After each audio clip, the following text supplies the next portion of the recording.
السلام عليكم ورحمة الله وبركاته. من الرؤى الجميلة المبشرة بالخير الدالة على المنافع وانشراح الصدر وتيسير الأمور أن يرى الإنسان سواء كان شاب أو رجل، يرى شقة، يرى منزل، يرى فيلا، يرى قصر، يرى عمارة، أو أنه اشترى هذه الأمور.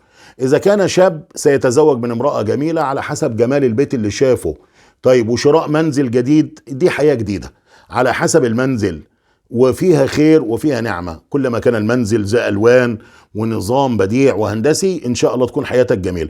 دخول بيت جديد خير لك ولأهلك، ودنيا جديدة لك ولأهلك، فقول يا رب، قول يا رب بارك.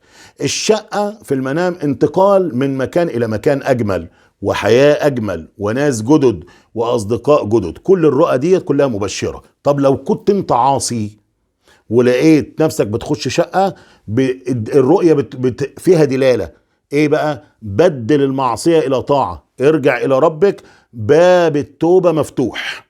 طب لو كان تاجر ورأى شقة، قالوا ان هو ان شاء الله يحقق ارباح ومكاسب وفيرة من حيث لا يدري. طيب، لو لقى بيت من الحديد والمعدن، غريبة، في حد عنده بيت من المهم واحد جاء في المنام بيقول يا مولانا انا شفت عندي شقة، عندي بيت من الحديد ومن المعدن، نقول له ده طول عمر، طول عمر. طب الخروج من بيت ضيق الى بيت واسع، كان قاعد في بيت ضيق وبعدين راح بيت واسع وانفرج، يبقى انفراج الكرب، حلول المشاكل، رزق كثير ان شاء الله. طب انا اشتريت سيارة جديدة، اشتريت عقار جديد، اشتريت ذهب، اشتريت فضة، اي شراء لشيء نافع هذا رزق، والمعنى الرزق واسع ان شاء الله. بيت جديد، بيت جديد للمريض، بيت جديد للمريض شفاء، اللهم اشف جميع المرضى يا رب بفضلك وكرمك. بيت اخضر او ابيض للمريض دي الجنة.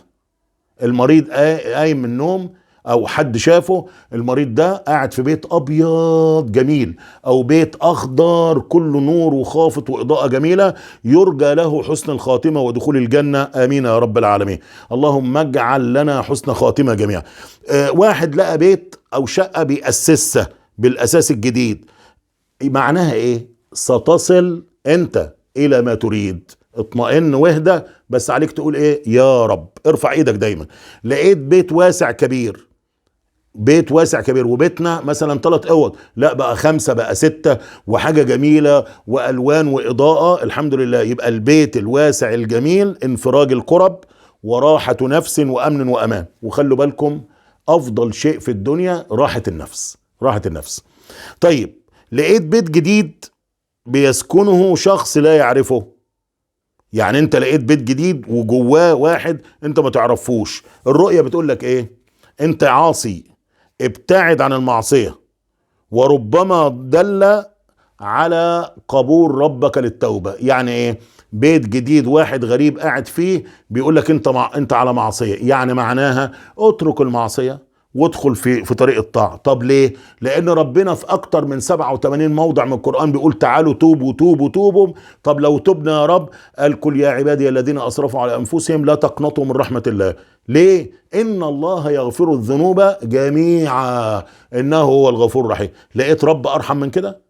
بل بالعكس، ده انت لو قريت في سورة الفرقان، والذين لا يدعون مع الله إلها آخر ولا يقتلون النفس التي حرم الله إلا بالحق ولا يزنون ومن يفعل ذلك يلقى أثاما يضاعف له العذاب يوم القيامة ويخلد فيه مهانا إلا من تاب وآمن وعمل عملا صالحا. شوف إن الجايزة، فأولئك يبدل الله سيئاتهم حسنات وكان الله غفورا رحيما. طيب، بناء بيت من ذهب، واحد بيبني بيت من ذهب او جاب مقاول قال له ابني لي بيت من ذهب، انت راجل لا زلت تحب الكبر، تحب التباهي، تحب التفاخر. توب الى الله وعود الى الله سبحانه وتعالى.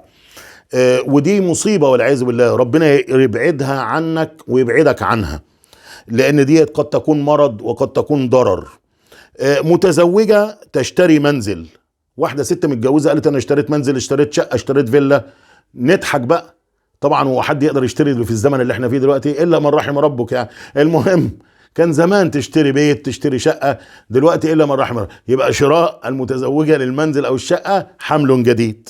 طب العزباء، تغيرات مفرحة، الحصول على عمل، منها خطبة، وأنا أسأل الله في هذه الأيام الطيبة أن يرفع لنا ولكم عنده عملا صالحا مقبولا. اللهم ارزقنا بر الوالدين حيين وميتين، واغفر لنا ما قدمنا وما أخرنا وما أسررنا وما أعلنا وما أنت أعلم به منا.